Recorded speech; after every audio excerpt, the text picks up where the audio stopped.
하나님의 말씀은 마태복음 2장 1절로 12절.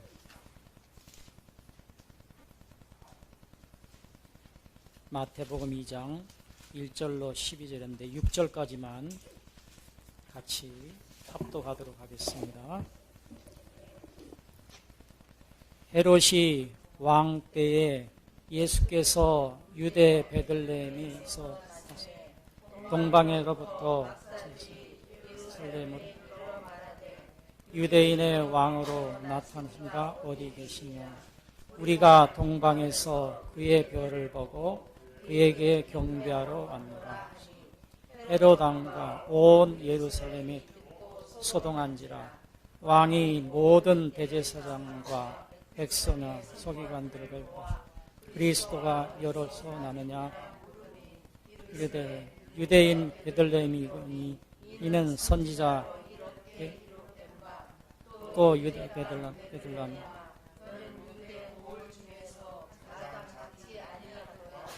여기에서 한 다스리는 자가 나와서 내 백성 이스라엘의 목자가 되리라. 아멘. 오후 시간에는 제가 성경박사원에서 배운 말씀들을 이제 정리하여서 말씀하기를 원합니다. 박사원에서 질문한 내용이 있어요. 신약과 구약 중에서 어디가 해석하기가 좋은가? 이 물음을 물었었어요. 여러분들은 어디가 해석하기가 쉽다고 생각하세요? 박사원에서도 대답을 안 합니다. 역시 여기서도 대답을 안 하는군요. 신약은 실체이기 때문에 답이 나와 있어요. 그래서 성경을 알면은 풀이가 쉽다라고 얘기를 했어요.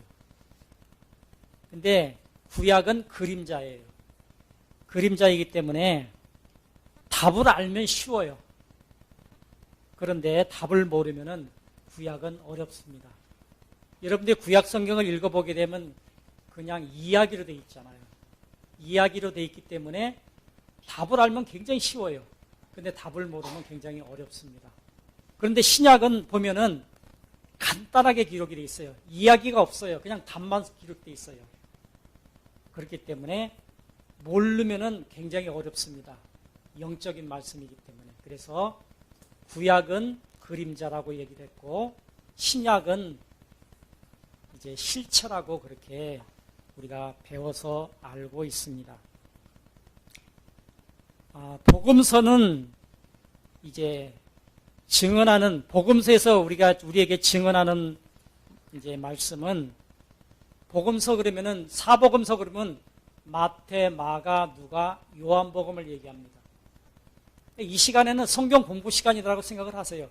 물론 아는 분들은 다 이미 알지만은 여기에 이제 초심자도 있고 그러기 때문에 무엇을 말씀을 드릴까 생각하다가 또 제대로 모르시는 분들은 제대로 배우는 시간이 되었으면 좋겠고 또 성경 박사로 배운 것들을 정리하는 그런 시간이 되었으면 좋겠다. 여러분들은 성경 박사에서 배우는 걸 잘 모르시잖아요. 그렇기 때문에 여기서 성경 박사에서 공부하는 분들도 계시지만은 그렇지 않은 분들을 통해서 성경 박사에서 어떻게 해석하고 어떻게 배우는가도 이제 알았으면 좋겠다 싶어가지고 오후 시간에는 이러한 시간을 갖도록 하겠습니다. 자, 사복음서는 마태, 마가, 누가, 요한을 말하고 공관복음이라고 얘기를 많이 들어보셨죠. 마태, 마가, 누가 이 세 책을 공관복음이라고 얘기를 합니다. 그러면은 공관복음은 뭐냐? 마태, 마가, 누가는 갈릴리 사역. 예수님께서 갈릴리 이제 해변에서 말씀을 많이 가르치셨잖아요. 마태복음 5장에 보면은 이제 팔복에 대해서 얘기할 때도 거기에 가보니까요. 산비탈이 이렇게 돼 있어요. 그 갈릴리 바다가 있고 이렇게 약간 이렇게 비스듬하게 돼 있어요. 그러니까 갈릴리 바다에서 바람이 불잖아요. 그러면은 예수님께서 그 그 갈릴리 바다 가까운 데서 얘기를 하면은 언덕에 많이 이렇게 사람들이 모여 있게 되면은 그 갈릴리 바다에서 불어오는 그 바람으로 인해서 그 목소리가 그 멀리까지 이제 앉아 있는 사람들까지 들린다라고 합니다.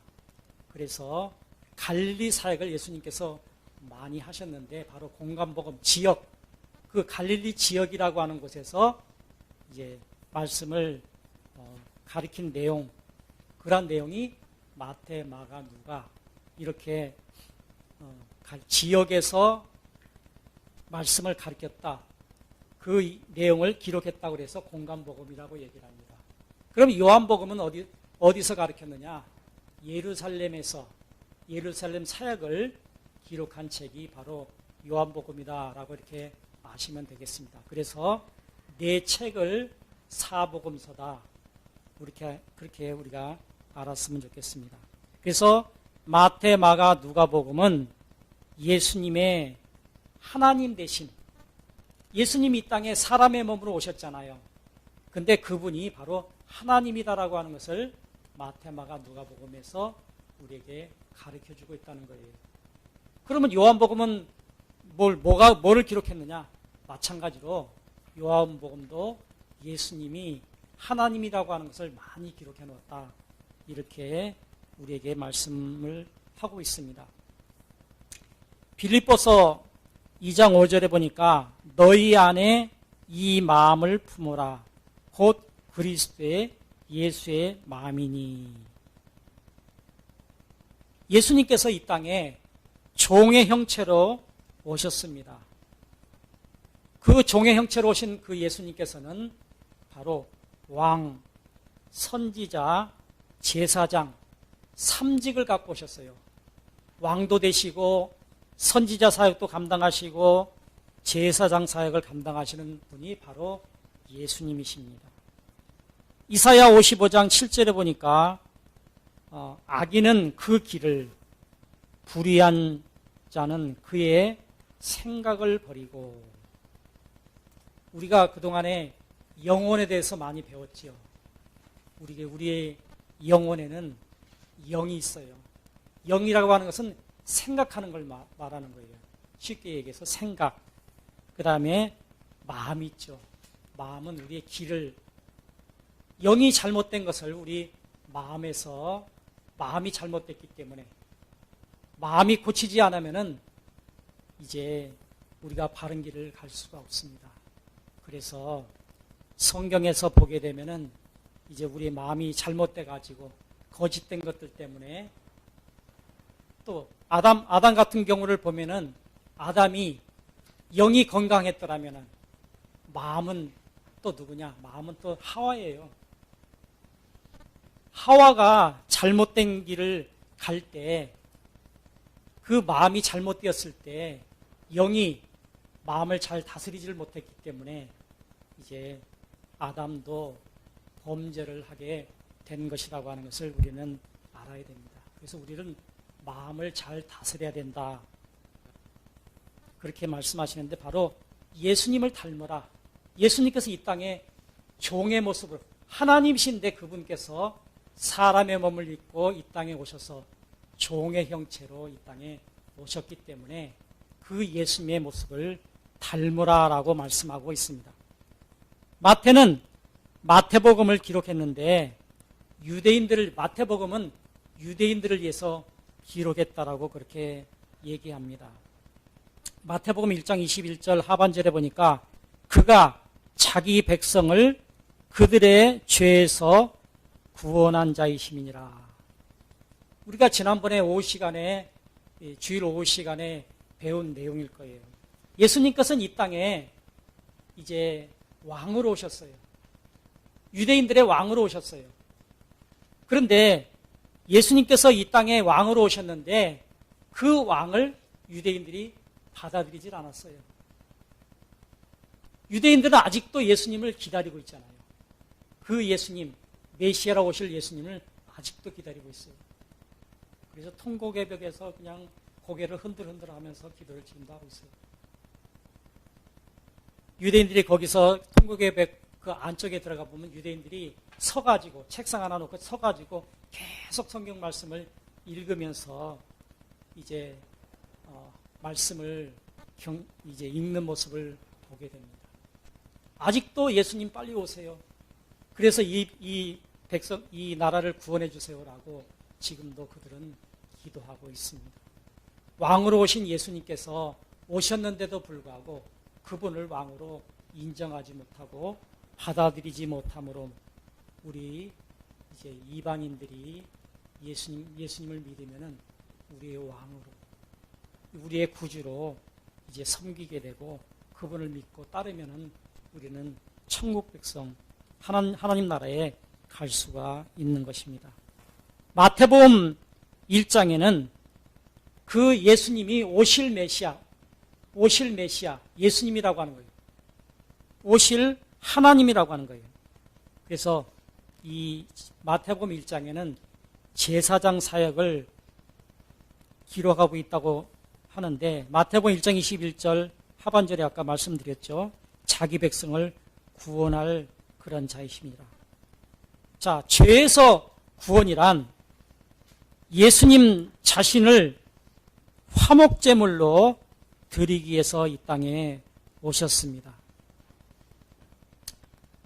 제사는 구약 제사를 보게 되면은 짐승을 잡아서 태워서 드리는 그런 제사를 화목제라 그래요. 그래서 자기가 죄를 짓게 되면은 짐승을 들여서 자기 자신이 죽을 수가 없으니까 짐승을 대신해서 이제 불로 태워서 드리는 그런 제사를 통해서 죄의 용서를 받는 그러한 모습을 우리가 볼 수가 있습니다. 레위기 4장 31절 한번 찾아서 같이 읽었으면 좋겠습니다. 레위기 4장 31절.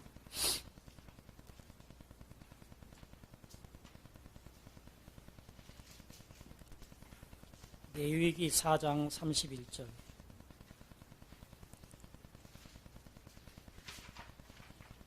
찾으셨으면 같이 읽겠습니다. 그 모든 기름을 화목제물에 기름을 떼어내어 제단 위에서 여호와를 참 제사장이 그를 위해서 속죄한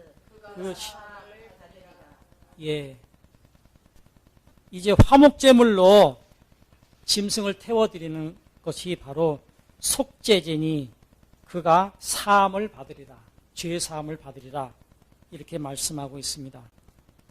그러면 또 로마서 3장 25절 한번 찾아봅시다. 로마서 3장 25절.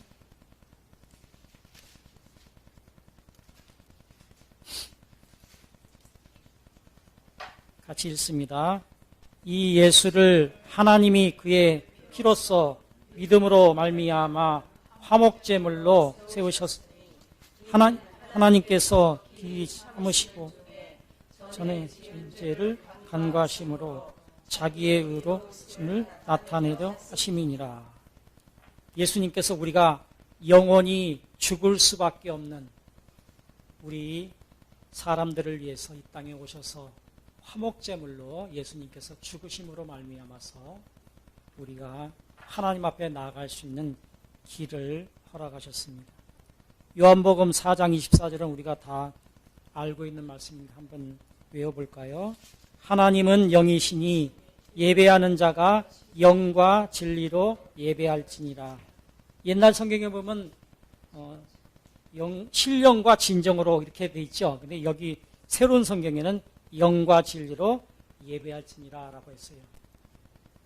구약 시대의 제사는 오늘날의 예배입니다. 신약 시대는 예배이기 때문에 우리는 그러면 짐승을 잡아서 제사 드릴 수가 없잖아요.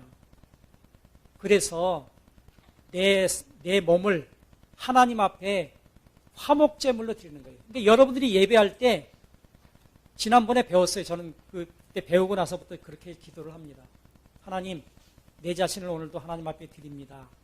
나를 이제 하나님 앞에 드리오니 주님 이 화목제물을 받으시고 주님 앞에 영광 돌리기를 원합니다라고 하는 그런 기도를 합니다. 여러분들도 내가 짐승을 들여서 제사할 수는 없으니까 예배를 통해서 나 자신이 화목제물 되어서 하나님 앞에 예배한다라고 하는 그러한 마음을 가지고 예배하는 것이 하나님 앞에 진정한 예배입니다. 제가 이 설교에 대해서 굉장히 부담감을 가졌을 때 목사님께서 그렇게 말씀하셨어요. 예배는 설교가 중요한 것이 아니라 하나님 앞에 예배하는 것이 중요한 거기 때문에 오늘날에 변질되어서 그렇지 설교하는 것이 중요한 것이 아니라 하나님 앞에 어떻게 예배하는 것가 중요하다. 마음 자세가 중요하다. 라고 말씀하셨습니다. 여러분들도 예배할 때 영과 진리로 예배하는 그러한 모습이 있었으면 좋겠습니다. 이제 그러면은 마태복음 2장은 유대인들이 왕으로 오신 예수님의 사역은 바로 이제 왕의 사역이었습니다. 인도함의 사역. 왕은 이 나라를 백성들을 인도하는 그런 사람이잖아요. 그래서 예수님께서는 삼직을 갖고 오셨지만 마태복음 2장에는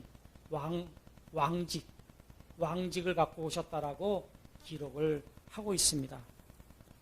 마태복음 1장 21절을 읽어보게 되면은 아들을 낳으리니 이름을 예수라 하라.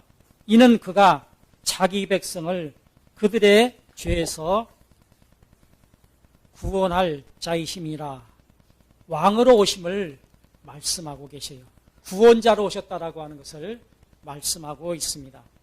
자, 우리가 오늘 본문 말씀을 읽지는 않았지만 동방 박사들이 이제 왕 앞에 와서 어린 아기 앞에 와서 이제 그들이 왕 앞에 온 것은 증언, 이 예수님, 아기로 오신 이 예수님이 왕이다라고 하는 것을 증언하기 위해서 먼 곳에서부터 이제 동방 박사들이 왔다라고 하는 것을 알 수가 있습니다.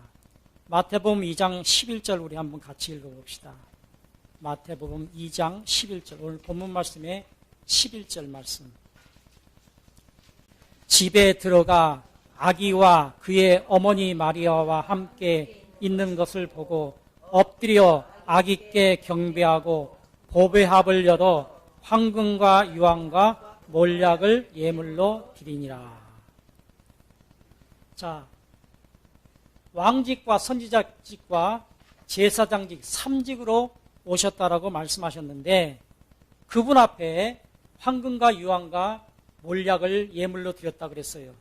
자, 성부 하나님은 황금의 모습으로, 성자 예수님은 몰약의 모습으로, 성령 하나님은 유황의 모습으로 이렇게 오셨어요. 그래서 동방 박사들이 세 가지 예물 드린 것이 우연하게 드린 것이 아니라 다 필요에 의해서 그 내용에 따라서 드렸다라고 하는 것을 알 수가 있고 삼직을 갖고 이 땅에 오셨다라고 하는 것을 우리는 알 수가 있습니다. 성경은 하나님의 하나의 답을 가지고 있으면서도 많은 것을 가지고 있습니다. 제가 성경박사원에서 와서 근 8년 동안 지금 공부하면서 배운 것들이 있어요. 저는 첫 시간에 와가지고 성경박사원에서 배우면서 이제 서재 있는 책들이 다 필요 없구나 하는 것을 느끼면서 저는 얼마 지나서 집에 있는 책을 다 버렸어요.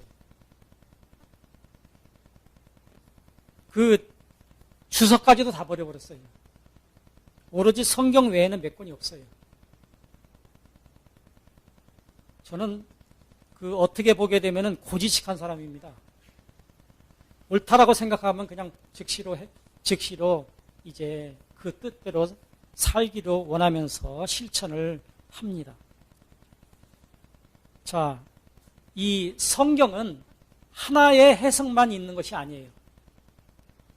우리는 그동안에 설교를 듣거나 배우면서 그냥 역사적인 얘기만 우리가 배웠어요. 그런데 희한하게도 1년이 지나고 2년이 지나고 시간이 지날수록 성경 지난번에 배운 것은 이 말씀이 아닌데 또 다른 얘기를 해요. 이상하다. 왜 지난번에는 이렇게 말씀하셨는데 왜 또 이번에는 이렇게 말씀하신다. 그러니까 성경 전체가 같은 말씀이에요. 어떤 사람은 그 말씀을 통해서 그 말씀을 듣다가도 이제 주님 앞으로 돌아오고, 그러니까 모든 성경 말씀이 하나라는 거예요. 천국 가는 방법, 예수님, 하나님, 마음, 이러한 영혼, 이러한 것들을 통틀어서 말씀하시는 거예요. 그래서 성경은 우리의 자서전이다라고 얘기를 해요. 첫 시간에 얘기를 해요. 자서전이 뭡니까? 내가 이제 평생을 살아오면서 예를 들어서 대통령들이 그러잖아요. 대통령을 지내고 나서 자기가 자서전을 써요.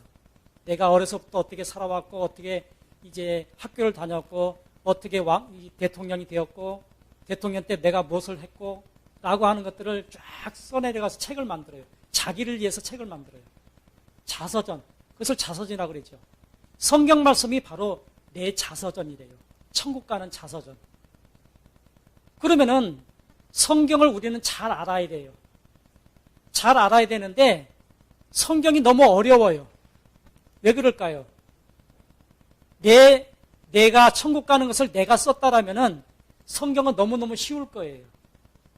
그런데 내가 쓰지 않았잖아요. 다른 사람들이 썼잖아요, 성경을. 그렇기 때문에 성경이 어려운 거예요. 근데 이 성경 전체를 보게 되면 어떤 사람은 기도하다가 하나님 만나고, 어떤 사람은 찬양 부르다가도, 어떤 사람은 설교를 듣다가도, 여러 가지, 어떤 사람은 창세기를 듣다가도 예수님을 만나고 하나님을 만나고, 이렇게 성경은 하나님을 만나는 그러한 책이에요. 내 자서전이에요. 내가 하나님 나라를 어떻게 갈 수 있는가, 그것을 기록해놓은 책이에요. 그래서 성경은 내 자서전이다라고 하는 얘기를 잊어버리면 안 되겠습니다. 성경 말씀은 내 자서전이다. 마태복음 3장은 세례 요한이 나오는데 예수님의 길을 예비하러 오신 분이에요. 이 세례 요한은 하나님 앞에 이렇게 부름을 받지 않았더라면 아마 제사장을 했을 거예요. 그런데 그 모든 것을 버리고 예수님의 길을 예비하기 위해서 광야로 나가서 그가 먹는 것은 메뚜기와 석청을 먹으면서 이제 예수님이 어떻게 오셔서 어떻게 일하실 것을 그가 먼저 말씀하셨어요. 그래서 세례 요한을 따르는 제자들이 많았어요. 근데 예수님이 오시고 나서 어떻게 됐어요? 세례 요한의 제자들이 전부 세례 요한을 떠나서 예수님의 제자가 되었어요. 그렇지만은 세례 요한은 서운하다고 생각을 하지 않았어요. 당연하게 자기 자신은 예수님의 길을 예비하러 오신 그러한 분이었기 때문에 그것을 이제 고깝게 생각하지 아니하고 서운하게 생각하지 아니하고 당연하게 그렇게 생각했어요. 그래서 나는 그의 힘들매도 이제 들지 못하겠다라고 그렇게 말씀하고 있습니다. 자, 그러면은 마태복음 4장에서는 4장부터는 1장부터 3장까지는 지금까지 말씀하신 대로 예수님께서 하나님 되심을 이제 말씀하고 계시고, 그 다음 4장부터는 예수님의 사역을, 예수님께서 이 땅에 오셔서 하신 일들을 자세하게 기록하고 있다라고 하는 것을 말씀하고 있습니다. 예수님께서 이 땅에 오셔서 많은 병자를 고치시고 가르치고 한 내용들이 이제 4장부터 쭉 기록되어 있고, 그 다음에 마태복음 21장부터 26장까지는 왕이 예루살렘에 입성하는 모습, 이제 그런 사역을 다 마치고 예루살렘에 입성하는 모습이 기록되어 있습니다. 그리고 27장은 예수님은 붙잡아서 장사 지내고 무덤에 임봉하는 것까지 죽어서 부활하시는 그런 내용들이 27장에 기록되어 있습니다. 요한복음 18장 33절에서 37절까지를 보게 되면은 빌라도가 예수님을 이제 신문하는, 재판하는, 형사 재판하는 그러한 모습들이 기록되어 있는데, 빌라도는 이제 유대인들이 아니잖아요. 로마 사람인데 그 지역을 다스리는 대장이기 때문에 그 앞에 가서 예수님이 심판하는 거예요. 유대인이 유대인들을 심판할 수가 없어요. 자기 땅이야, 자기 나라가 아니기 때문에. 유대인의 로마의 식민지이기 때문에 심판할 수가 없어서 빌라도 앞에서 심판을 받게 되는데, 이 말씀은 지금 읽지는 않았지만은 빌라도가 예수님을 이제 붙잡아온 예수님을 이제 신문하는 그런 모습을 봅니다. 37절에 요한복음 18장 37절에 빌라도가 이르되 그러면 내가 왕이 아니냐. 빌라도가 왕이라고 이제 그 유대인들이 예수님을 재판에 넘겼을 때 그 무슨 제목으로 넘겼는지 그 내용을 보면서 네가 유대인의 왕이냐라고 묻고 있습니다. 이방인의 입술을 통해서 예수님이 유대인의 왕이 아니냐 이렇게 묻고 있는 모습을 보게 됩니다. 예수님은 왕으로서 통치하시는 하나님 나라를 어디에 있는가, 어떻게 작동하는가를 이제 우리에게 알게 하십니다. 세상의 나라는 손에 잡히면 하나님 나라는 손에 잡히지 않습니다. 하나님 나라가 우리의 손에 잡힙니까? 세상 나라는 우리 손에 잡힐지 모르지만은 하나님의 나라는 우리 손에 잡히지 않습니다. 예수님이 제자들에게 가르쳐 주신 주기도문에 일용할 양식을 일용할 양식으로 만족할 수 있는 삶의 태도가 예수님을 왕으로 섬기는 삶의 모습이라고 이제 말씀할 수가 있습니다. 우리에게 일용할 양식을 주옵시고 라고 하는 이 말씀이 바로 우리에게 일용할 양식만 있으면은 모든 것이 족하다라고 하는 이 말씀이 바로 예수님을 왕으로 모신다라고 하는 그런 삶의 목표를 우리에게 주신 걸로 우리가 기억하면 좋겠습니다. 그러한 모습으로 살 때 이 땅에 내가 물질이 없다라고 고민할 필요도 없는 것이고, 나에게 일용할 양식만 주시면은 그것이 족하다라고 하는 그런 이제 말씀을 날마다 기억하면서도 그냥 외우는 거예요. 고백하는 것이 아니에요.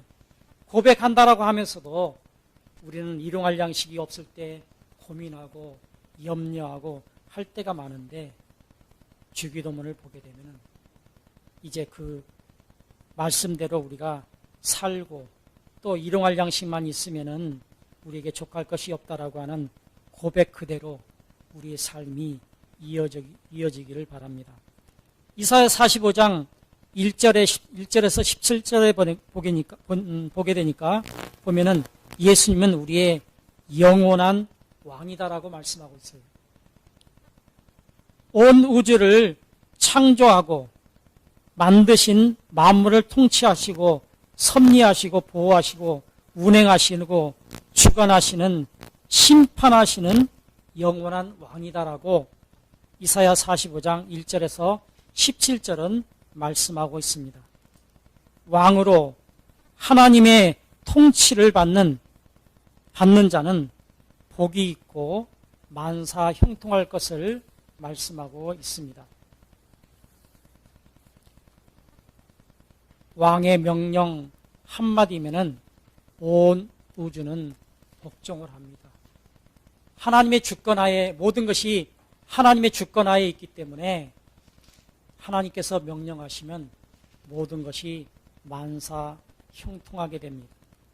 예수님은 우리의 왕이십니다. 개인과 가정과 나라와 민족 모두가 우주에 속해 있기 때문에 우리의 왕 되신 예수님이 우리의 왕이 되시고 여러분과 저의 왕이 되십니다. 예수님께서 왕 되심을 성경이 증명하고 있는데 이제 나사렛에서 무슨 선한 것이 날 수 있느냐 누가 말했죠? 나다나엘이 말했죠. 근데 유대에서 나사렛에서 무슨 선한 것이 날 수 있느냐라고 말한 나다나엘도 요한복음 1장 49절에 이렇게 말하고 있어요. 나다나엘이 대답하여 랍비여 당신은 하나님의 아들이시니이다. 당신은 이스라엘의 임금이로소이다 라고 말하고 있어요. 나사렛에서 무슨 선한 것이 날 수 있느냐라고 말하던 그가 예수님을 만나고 난 다음에 예수님께서 자기 자신을 너무 잘 알고 있거든요. 그러니까 그의 고백이 임금이라고 말하고 있어요.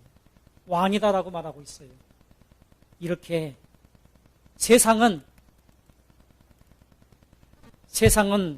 예수님을 왕으로 인정하지 않습니다. 그렇지만은 그분은 이 세상의 모든 만물을 창조하시고 인도하시는 그런 분이다라고 하는 것을 알고 또 우리가 믿는 그 예수님이 이 땅의 왕이라는 것을 분명히 알 때 그분은 살아계시고 유일하시고 전능하신 하나님 또 하나님께서 요구하시는 것은 바로 우리에게 행동하기를 원하고 또 책임지기를 원하고 너와 나와의 떨어지면 안 된다라고 하는 불가분의 믿음을 요구하시는 하나님을 굳게 믿고 나아갈 때 2011년들은 저와 여러분들과 소망교회가 복 있는 교회가 될 줄 믿습니다. 아멘. 기도합시다. 하나님 아버지 오늘도 예수님께서 우리의 왕이다라고 하는 말씀을 듣게 하심을 감사를 드립니다. 왕 되신 예수님이 나의 왕인 것을 날마다 고백하면서 살 때 우리의 삶이 이 나라 이 민족이 우리 소망교회가 큰 부흥을 이룰 줄 믿습니다. 또한 성경 박사원이 아름답게 성장하고 하나님 아버지 후배들을 위해서 또한 말씀을 이제 연구하고 또한 정리하여서 그 일들을 잘 감당할 수 있는 이제 귀한 일들도 있게 도와주시옵시고 우리 소망교회가 아버지 성경 박사원을 아버지 하나님 선교하는 그러한 교회가 될 수 있도록 은혜를 베풀어 주시옵소서. 감사하고 예수 그리스도의 이름으로 기도드리옵나이다. 아멘.